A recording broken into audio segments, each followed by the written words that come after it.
So one day I'm reviewing a He-Man game and talking about how when I was a kid I watched Thundercats instead, and then the next day what comes across my desk? A freaking Thundercats game. How does that happen? I've either traveled back in time or someone is listening to me. Who are you? I'm demanding an answer. And in the meantime, I'll go play Thundercats for the NES. Oh, I'm sorry, for the DS. Somehow that's a thing.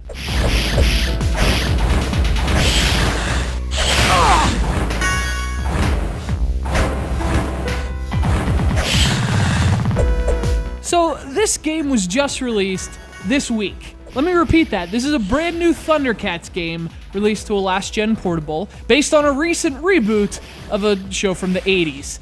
Seriously, someone tampered with the space-time continuum to even make this possible. Nothing makes sense at this point, but hey, maybe the game's good, right? Like one last hurrah for the recently canceled Thundercats.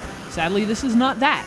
This is a really boring beat-em-up, in a game that ultimately leaves you with the question, what's the point, Lino?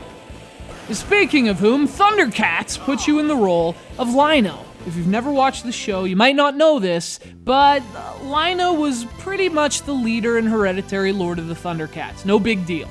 Like me, he was also a ginger, so hey, South Park, kick my balls! How about that? Me and Lino. The game itself is basically the most straightforward 2D beat-em-up you've ever seen in your life. I wish there were more to say about it. Lino can jump, though not particularly well, and swing his sword at enemies who all look the same. They all do the same thing, too. Just crowd Lino, shoot arrows, and try to kick him in his ginger balls.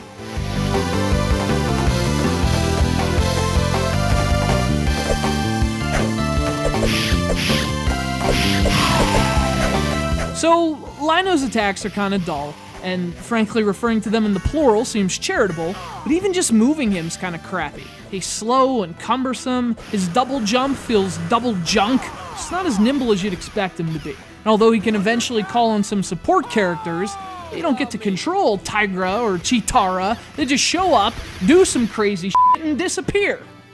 Now, He-Man is a good iOS game because it looks great, it's funny, and it plays well. This game has the benefits of a D-pad, and it still gets outclassed. So if you're looking for some handheld 80s nostalgia, hunt down Skeletor instead.